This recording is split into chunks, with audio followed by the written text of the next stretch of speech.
Yo, what is going on, everyone? My name is Nick, or the Notorious Fantasy, and in today's video, we're going to be breaking down my week number 1 wide receiver rankings and tiers. We're going to be breaking down my top 36 wide receiver rankings and tiers for week number 1 and discuss why I have them ranked at each and every single spot inside of the rankings. But before we could get into things, I would like to ask that if you guys are new to the channel and you do end up enjoying today's video, that you please make sure to hit that subscribe button down below. And while you're down there, whether you are new to the channel or not, please make sure that you do leave a like on today's video. It would help me out a ton. If you want to follow me on Twitter or X, please do so at NotoriousFantasy. And if you'd like an answer to any of the questions you may have, a guaranteed answer, you can check out the Patreon link in the video description for $7.50 a month. So without further ado, let's get into my week number 1 wide receiver rankings and tiers for the 2024 fantasy football season. We begin with the S tier at the wide receiver position with my wide receivers 1 through 9 for week number 1. At number 1, we got Tyreek Hill going up against the Jacksonville Jaguars. Tyreek Hill is a must start every single week regardless of the defensive matchup. The guy is just too fast. He is a impossible matchup for a majority of defensive backs in the National Football League, and Tyreek Hill going up against a pretty meh Jacksonville Jaguars defense. I expect Tyreek Hill to have a humongous performance. At number 2, we got Amon-Ra St. Brown of the Lions going up against the LA Rams. Now, this is a matchup that I don't necessarily project to be the most high-scoring one. Now, it does have that upside, but the matchup between them in the playoffs wasn't this crazy barn burner from last season. Ultimately, though, Amon-Ra St. Brown is another guy just like Tyreek Hill, who is matchup proof. He is going to see so much volume game in and game out that even in the toughest of matchups, he is going to be very, very successful. He is going to be a must start every week, and that is the case this week as well. At number 3, we got Justin Jefferson of the cold like Minnesota Vikings going up against the New York Football Giants in MetLife. Now, Justin Jefferson is a guy that was very polarizing all summer long. There were people like me who believe that Justin Jefferson is so good that it doesn't matter who the quarterback is, and the stats from last season will show that when Kirk Cousins went down. But there is the other argument that, hey, Sam Darnold is so bad, nothing's going to go right, and Justin Jefferson is going to be a big fat bust, Krakatoa style, but ultimately, I believe heavily in Justin Jefferson. I think up against the Giants defense, he could easily be the wide receiver number 1. At number 4, we have CeeDee Lamb. Now, CeeDee Lamb has the toughest matchup out of the guys we have talked about thus far, going up against the Cleveland Browns defense in Cleveland, who I believe to have one of the best defenses in the NFL. But when push comes to shove, you didn't draft CeeDee Lamb as the wide receiver 1 or wide receiver 2 off the board with a top 3 pick in fantasy football drafts to rank him lower than this. Another guy that is essentially matchup proof. We know Dak Prescott is going to force feed him the ball. I feel very confident in having him ranked inside of the S tier. At number 5, we got AJ Brown of the Philadelphia Eagles going up against the Green Bay Packers tonight in Brazil. The Brazil narrative does in a way somewhat worry me. I do think that if this game was played in Philadelphia, it would probably end up being a high scoring matchup, but since it's in Brazil, I do worry that this might be a lower scoring game because any game that is not played in the United States typically doesn't end up being that super high scoring matchup that we want it to be. Regardless though, AJ Brown is going up against Jari Alexander, and while I am slightly worried about that, I do believe that AJ Brown should be able to get it done as a nice, safe play for you this week. At number 6, we got Garrett Wilson going up against the 49ers in San Francisco on Monday Night Football. Garrett Wilson is a guy that I have been given the Sukalamink special all summer long to because I really do believe that Garrett Wilson is going to have that huge breakout year. I think the quarterback play in the past has held him back. On paper, this isn't the cookie cutter soft serve ice cream, soft as baby shit matchup for Garrett Wilson, but ultimately, I think he is going to have a great first game with Mr. Discount Double Check, Ron Rodgers. At number 7, we got Mike Evans going up against the Washington Commanders. Now, Mike Evans, unlike the other guys we've discussed before him, wasn't drafted as a top 8, top 10 wide receiver in fantasy football drafts, but anytime you get a matchup up against the Washington Commanders, you are going to be a slam dunk play, like you're jumping over a fucking Kia or you're jumping over Shaquille O'Neal in the NBA dunk contest. I fully expect for Mike Williams to smash in this spot. I am a little bit worried about what the offense is going to look like without Dave Canales,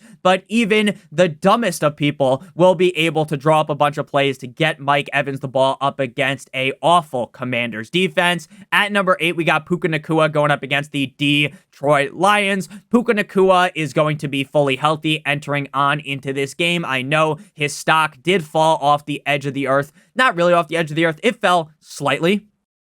After he ended up getting hurt, he fell in drafts, but he should be good to go in this game, fully healthy. And Puka Nacua, based upon what we saw last season, you know you want to be ranking him inside the top 10 to close out the top 9 inside of the S tier. Is Davante Adams up against the LA Chargers? Now, I was very pessimistic on Davante Adams this offseason. I talked about how while I think Davante Adams is still an amazing player, while I think Davante Adams is still one of the best, and you can make an argument that even at his old age, he is still one of, if not the best wide receivers in the National Football League. But I believe that the quarterback play, as was the fact that this team wants to run the ball every single fucking play early on in the game, is going to hurt Davante Adams. But, and this is a big but, shout out to Alexis, Texas, going up against the Chargers defense, Davante Adams should have no problem, ain't no problem, big fella here, up against that Chargers defense. I think Davante Adams will have a top 10 game. Next up, we move into the A tier here with my wide receivers 10 through 16. At number 10, we got Ja'Marr Chase. Now, the most recent report on Ja'Marr Chase is that he is probably going to play. Now, Bengals head coach said, we'll see. Zach Taylor says we'll see when it comes to his availability for week number 1. I would be shocked if he doesn't play, because I don't think T. Higgins is going to play due to the injury that he suffered yesterday. I would have told you I thought T was going to play, but T was not at practice today, which tells me that's kind of the nail in the coffin. And even if he does play, he probably won't be himself. So Ja'Marr Chase up against a Patriots defense that is no bueno, in my opinion. If Ja'Marr Chase was at training camp, if there wasn't any worry about how much he's going to play, he would be a top 5 wide receiver in the rankings. But because Zach Taylor might ease him in, because maybe they're playing a game with Ja'Marr Chase, maybe he, for some reason, he just doesn't play the correct amount of snaps, or maybe he just looks a little bit rusty, then Ja'Marr Chase will probably still be fine, even if they're easing him in, even if he looks a little rusty, but I just can't put him in the S tier because of that. At number 11, we got rookie debut Maserati Marvin Harrison Jr. going up against the Buffalo Bills defense in Buffalo. I love Marvin Harrison Jr. I was talking him up heavily in the offseason. I talked about how while you do have to pay this high draft capital for him, he is a guy that I feel very strongly about. I think the Arizona Cardinals offense is incredibly underrated. I think they're going to be able to move the ball a solid amount in this game. The Bills defense has a lot of new pieces on it, and I think Marvin Harrison Jr. is going to be one of those guys that we talk about as matchup proof. I think the tape shows that from college. I think Kyler Murray being healthy helps him out a ton. I think there's going to be a game where the Cardinals are playing from behind, and they're going to have to throw the ball a bunch, and that's going to help out Mr. Maserati Marv finish as a top 12 wide receiver in his first NFL game. At number 12, we got Cooper Kupp going up against the Detroit Lions in Detroit. Cooper Kupp, according to everything out of training camp, looks like his old self. He doesn't look like last year where he was coming off the injury. He had those solid flashes where he looked like his old self, but ultimately, as the season came to a close and as you looked back on the season, that wasn't the Cooper Kupp we were used to. But all signs are pointing towards Cooper Kupp being his old self, one of the best wide receivers in the National Football League. While, again, I think this game might be a little lower scoring than we expect, it does have that high scoring upside, and Cooper Kupp feels like wrapping a condom around your team. He is uber safe game in and game out. At number 13, we got Jalen Waddle away, waddle, till the very next day, going up against the Jacksonville Jaguars. Jalen Waddle was another one of those guys that there was some slight concern in the offseason, like, what's going to happen? He's kind of having these undisclosed injury, but it was a calf injury, and he was not listed on the injury report for week number 1, so he is good to go. I think the Dolphins, as a Dolphins fan, so maybe take this with a grain of salt, and I don't even put any bias in the rankings, but I genuinely do believe that the Dolphins are always great in week 1 with Mike McDaniel. This was a game last year where the Dolphins went up against the Chargers, and it was a complete and utter fucking boat race, and this game has that upside as well. I think the Dolphins are going to be banging the Jacksonville Jaguars all day long, and I think that Jalen Waddle will have a much better season this year. I was on Jalen Waddle in the offseason for the bounce back for fantasy, and I believe that starts in game number 1. At number 14, we have DJ Moore. I had a debate, the devil versus the angel, on my shoulder on who I wanted to rank higher. Ultimately, I went with Jalen Waddle, but I think DJ Moore, wiki, should have a huge game as well. I think DJ Moore is the clear number 1 wide receiver on the Bears going up against the Titans, a matchup that I definitely like. I think Caleb Williams won't have any first game jitters. He's not going to be panicking. He looked great in the preseason, and I think he is going to deliver a ton of passes to DJ Moore. I think the Bears could run up a score of 30 plus points in this game. I think DJ Moore is the number 1 guy. So if he's the number 1 receiver on an offense I expect to do very, very good, you're going to rank him this high. At number 15, we got Michael Pittman Jr. going up against the Houston Texans. And at 16, Nico Collins going up against the Indianapolis Colts. Another game that feels like a barn burner here, a back and forth affair where both teams are just beating the ever-living shit out of each other. And there's not a whole lot of defense, even though it's not like the defenses in this game are absolutely dog shit. Michael Pittman Jr. was a guy that I didn't love in fantasy drafts due to his average draft position. On ESPN, he was like a second round pick. Where he was going, I kind of just like the other guys ahead of him. But going up against the Texans, I think this is a matchup where Michael Pittman Jr. is going to feast like a fat kid eating some cake. At number 16, Nico Collins. The reports recently have been that Nico Collins is the clear number 1, which I have been telling you guys for a while. There were a lot of people, Nick, Stephon Diggs is going to be the number 1, you fucking idiot.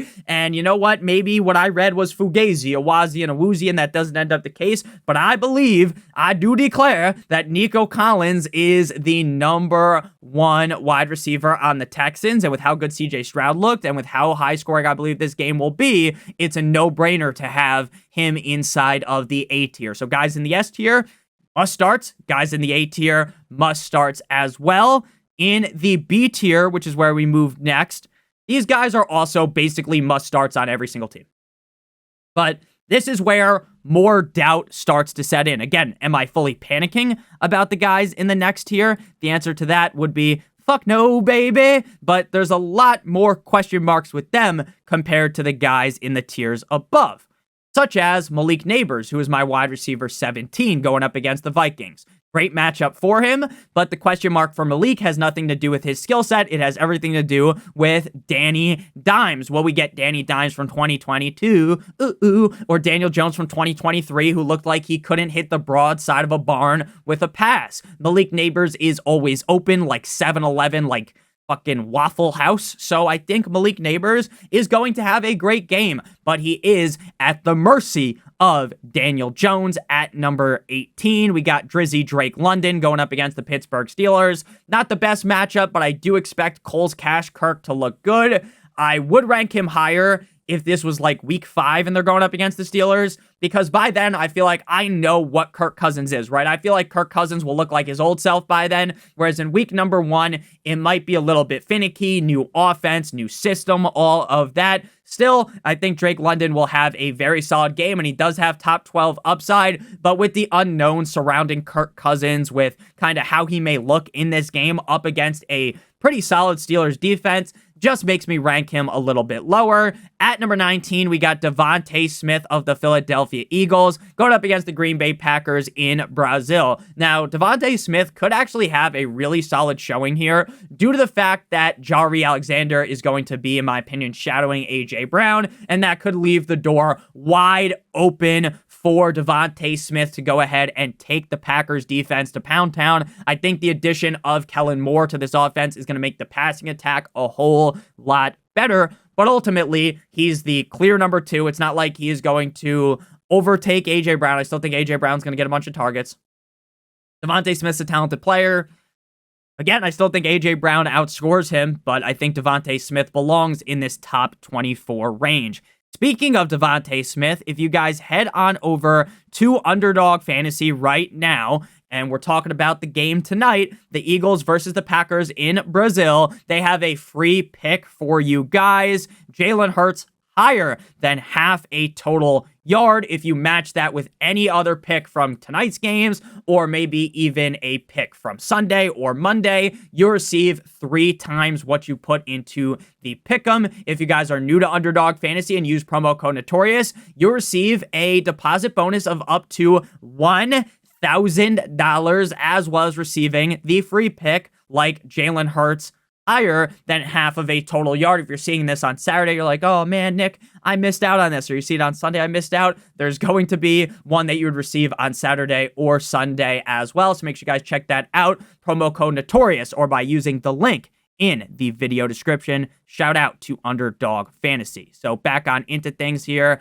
We got my wide receiver number 20, Chris Olave, going up against the Panthers. On paper, this is a wet dream matchup, the type of matchup where you go to sleep at night salivating thinking of it. The problem is Derek Carr, and Derek Carr could end up being the nail in the coffin for Chris Olave's season, as he was last season. Now, the matchup's too good for me to bury him down deep into the rankings, but I started to get really off on Chris Olave as we got deeper and deeper on into the offseason. So if you guys were listening in the offseason, hopefully you didn't draft him, but if you did, I'd be hard pressed to rank him lower, but I do have him ranked 7 spots lower than the expert consensus rankings. At number 21, can you do something for me? We got DK Metcalf up against the Broncos. Now, DK is going to be going up against Pat Surtain, who is now the second highest paid corner in the NFL, because my boy Jalen Ramsey, he's now number 1. But DK Metcalf should be fine here. Tough matchup for him. Great matchup, though, for the rest of the Seattle Seahawks, is the Denver Broncos defense can't stop a fucking nosebleed. They can't stop some little kid trying to run on that defense or catch a pass on that defense. So Metcalf should be fine. Feels like a very safe bet to be top 24, but I think there's brighter days ahead for Mr. Metcalf. At number 23, we got Amari Cooper going up against the Cleveland Browns. Actually, wide receiver 22, I apologize, going up against the Dallas Cowboys. Now, tough matchup for Cooper. Deshaun Watson didn't look great last season. Deshaun Watson saying he feels the best he's ever felt, which is something you'll hear out of players all the time, like, oh, I'm in the best shape ever. This player's in the best shape ever. And then they come out there looking like fat boy Ezekiel Elliott. But I think Amari Cooper is going to have a solid revenge game. There's a lot of questions, though, with Deshaun Watson, which ultimately leaves me not being able to rank Cooper too low, but not being able to really give him the pump up that he deserves due to the matchup and due to the quarterback situation. Closing out the B tier here, we got Deebo Samuel going up against the New York Jumbo Jets, my wide receiver number 23. Rough matchup, but Ayuk just returning to the team with the new contract, plus the fact that I think this is a game where Deebo would get a lot of use because you kind of got to do some funky stuff. Play that funky music, white boy, in order to beat the Jets defense. I think we're going to see a lot of Deebo Samuel in this game. But ultimately, Deebo Samuel is so boom or bust that in this game, up against a tough defense, I don't feel comfortable ranking him higher. Moving now on into we just went backwards. We went back in time like that Pitbull song, or back in time like Back to the Future with Marty McFly. Shout out Marty McFly. Now we move into the C tier with Stephon Diggs, Terry McLaurin, George Pickens, Keenan Allen, Brandon Ayuk, Chris Godwin, and Calvin Ridley. Stephon Diggs going up against the Colts. I love the matchup. It makes me happy. Shout out Simple Jack. But also, kind of got to see what happens with Diggs before we can really inflate him up the rankings, or before we need to deflate him like Tom Brady's balls, right? I'm not sure if we... again, I was pretty off on Diggs in the fantasy draft process. I was like, you know what? Why would I draft fucking Diggs when I could draft Dell later? And the guy I want is Nico Collins. So, where's Diggs going to play into this equation? He could be the number 1, sure. Could be the number 2, could be the number 3. So let's see it. Let's see it. before we believe it. Let's see it before we get down on our knees and fucking top this dude off for fantasy football and put the crown on him and say he's like the king of the Texans, because I don't think that's the case. Next up, we got Terry McLaurin going up against the Tampa Bay Buccaneers at Tampa Bay. Okay matchup for Mr. McLaurin. They get rid of Jahan Dotson, so we just know there's going to be a lot of volume for Terry McLaurin. I would say Jaden Daniels is a question mark. Jaden Stormy Daniels in his first ever game. That's a concern. McLaurin's a great receiver. He's just always been sunk by the quarterback play on his team, whether that was R.I.P. Dwayne Haskins, Sam Howell, Alex Smith, like all these guys that play quarterback for the Commanders. Taylor Heineke just never really worked out for him. But here we kind of have that knight in the shining armor metaphorically with Jaden Daniels, and hopefully things are better. George Pickens is next up against the Falcons in Hotlanta. Russell Wilson, Mr. Unlimited, might play. He might not play. So wide receiver 26 feels fine. But if Justin Fields is in, you wouldn't be as confident, but maybe you should be more confident because maybe Justin Fields will just force him the ball. So there's a lot of question marks here. So we'll just rank him where I feel like, hey, like I'm not going to be mad at the end of the week with him ranked as my wide receiver 26. I'm just not. Just so you guys know, he's actually my wide receiver 28 because Zay Flowers and Rashee Rice were in these original rankings, but you know that game was already played, so we're not just going to include them. If you guys would prefer I do that going forward, let me know. If you guys want access to these rankings, you know, oh, Nick, you missed it. You know, Thursday already happened. Well, the rankings are available on Patreon, link in the video description for $7.50. They're always available. They are always available. They come out around Tuesday or Wednesday, and I continue to update them every single day. So that's where you can get the answers to, oh, where was Rashee Rice? Where was Zay Flowers? I'll just give you the answer. Spoiler alert, Zay Flowers was my wide receiver 23. Rashee Rice, my wide receiver 17. I was high on Rashee Rice, and I guess I wasn't high enough. So George Pickens, again, I feel pretty confident saying, hey, he'll be in this range because I don't know who the quarterback's going to be. I don't know who the quarterback is going to be, who the quarterback should have been. I don't know if you guys have ever seen that video of Dukes from Barstool, but that just reminded me of that. So George Pickens feels fine there. Next up, we move to Keenan Allen going up against the Tennessee Titans. Now, Keenan Allen is another guy that's been hit with the injury bug with a heel injury. Something to worry about, not something I'm overly panicking about, but the practice report from today hasn't came out yet, so that's kind of just how I'm sitting right now. Doesn't feel great due to his age. Doesn't feel great due to the fact that I was already not high on him, but I do think early on in the season, we're going to see Keenan Allen relatively involved in this offense as the number 2 target behind DJ Moore. Solid enough matchup up against the Titans. So you kind of want to wait and see what the news blurb is about him before we adjust. And even if we do adjust, like he's just going to go down into the next tier. If it's like, all right, he's going to seem kind of limited, or if he feels fine, he's probably just staying here at number 27. So like we're not really moving him too much. And again, I'm not the biggest fan of Keenan Allen, but I do think early on the season he will end up being a guy. It's like you probably just want to trade him off your team after the first couple weeks. Brandon Ayuk is next up. Now, Brandon Ayuk just recently returning to practice.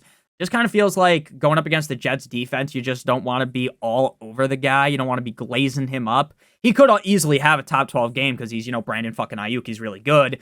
But going up against the Jets defense, definitely a wart against the game. You got the fact that he hasn't been practicing, so that's another hammer against ranking him. So wide receiver 28 feels fine. Chris Godwin up next, going up against the Washington Commanders. Great matchup for him. Chris Godwin was on the struggle bus all of last season due to the fact that the team wasn't using him in his normal role in the slot.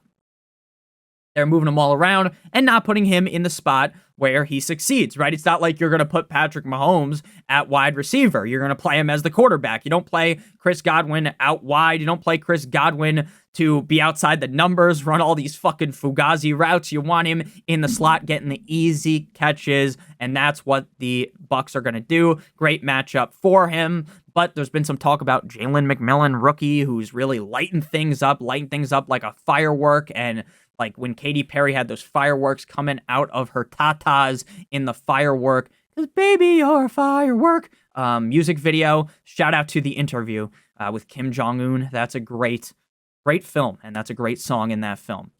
So Chris Godwin, I like him. I feel fine with him. I would feel a lot better, though, if there wasn't a lot of hype about Jalen McMillan.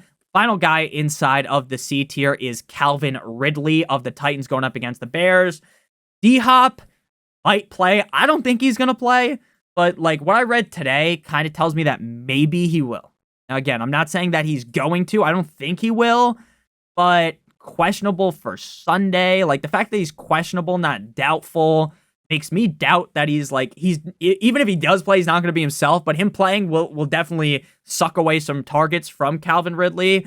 Calvin Ridley is pass game coordinator at Jacksonville that got this guy 8 gazillion targets.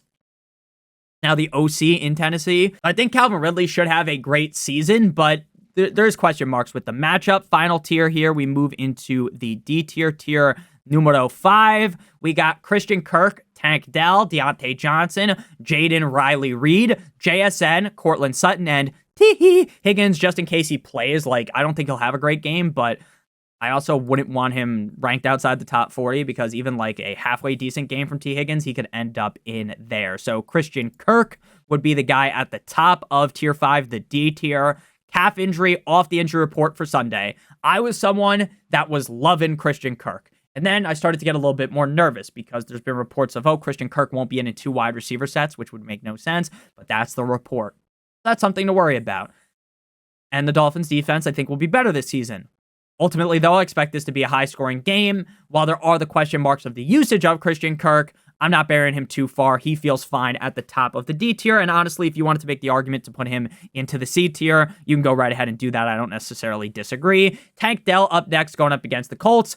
One of these guys is going to have a bad game on the Houston Texans. It's basically a guarantee. I don't know how CJ Stroud's going to elevate 3 guys while also giving targets to Dalton Schultz, while also giving the ball to Joe Mixon and dumping the ball off to him a couple of times. So every week, one of these guys is going to be down bad. Could be Dell, could be Diggs, could be Nico Collins. I think it's more likely going to be Dell or Diggs. So I put Tank Dell here as the wide receiver 34. Technically, it would be the wide receiver 32 in the rankings. So what I'll tell you is, why do I think this? It's because the first game, and I think that they might just look to get Diggs the ball early on in the season, right? Feature the guy a little bit early on. Maybe that's just a stupid thought, but that's just kind of what breaks the tie for me between Diggs and Dell. But I do think Dell probably has bigger upside. Deontay Johnson up next, going up against the New Orleans Saints. Okay enough matchup.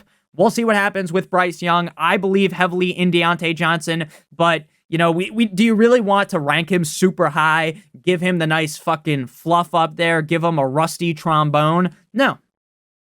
I would rather just be like pretty pessimistic on and be like, okay, wide receiver 33 feels fine, rather than rank him as like the wide receiver 18, like I think he could finish. Jaden Riley-Reed up next, going up against the Eagles tonight in Brazil, the BBL Bowl, the Battle of Brazil. Jaden Reed versus the Eagles. I love Jaden Reed, but this is a team that cycles in and out a bunch of wide receivers. I think you're going to see a lot of different looks every single week. I think Jaden Reed's the guy, but again, I kind of just don't want to really fluff him up, really rank him super high, because I want to see it before I, go super crazy, super ballistic. But truly, I do believe Jaden Reed should be like a top 24 receiver. JSN next up, going up against the Denver Broncos. Great matchup for him because he doesn't have to face up against Surtain unless Surtain's moving all around, shaking it all about, doing the hokey pokey, and then he's on JSN. JSN's a guy that I really like, just like Jaden Reed, just like Deontay Johnson. But again, he's got Geno Smith kind of holding him down, and it's a newer offensive system. I think that's going to get JSN more involved. I hope he has a big game. But again, there's so many great wide receivers in the NFL that we feel are very proven, so why would we just elevate JSN up in game 1? And again, week 1 is a big liar. It is a deceiver. Week 1, Mark Andrews gets absolutely fucking fisted by Isaiah Likely, which was a very Isaiah unlikely scenario to happen. So now people are panicking, right? Oh my God, Xavier Worthy gets 3 fucking touches. He scores 2 touchdowns. Panic, wee woo. Let's see. Week 1, typically a liar. I do believe, though, in Xavier Worthy. I just think it's going to be a lot of all or nothing, because you get 3 fucking touches a game. You're going to get the games where he's blowing up. You're going to get the games where he's down bad. Cortland Sutton, next up, going up against the Seahawks. Fine matchup for him, though he will be facing Witherspoon. No bueno. But he is the clear number 1. But, and this is a big but, shout out to Julia Ann. He is now his quarterback is maybe an upgrade in Bo Nix, but it's Bo Nix's first ever game. So let's just not rank him too high. And then T. Higgins, just kind of going to put him there. If he doesn't play, obviously you don't play him. And you got to wait for the report on Sunday, because if it seems like, okay, he's going to be in there for majority of snaps, you want to maybe bump him up slightly. If he isn't playing a lot of the snaps, if they're kind of going to just, maybe it seems like, oh, he's going to be a decoy, then maybe you want to bump McConkey up or Brian Thomas Jr. or someone to fill in that spot. So thank you guys all so much for watching today's video. Again, if you guys are new to Underdog Fantasy, make sure you guys check them out. Get that free pick, Jalen Hurts, higher than half a total yard, match that with one other pick, and you receive 3 times what you enter into that pick'em. If you guys are new to the channel, make sure you guys hit that subscribe button down below. While you're down there, whether you are new to the channel or not, hit that like button. We're almost at 35,000 subscribers, which is crazy. I love you guys all so much. Make sure you guys check out one of the videos on your screen if you haven't seen them already. Hope you guys have a great rest of your guys' day. And as always, good boy.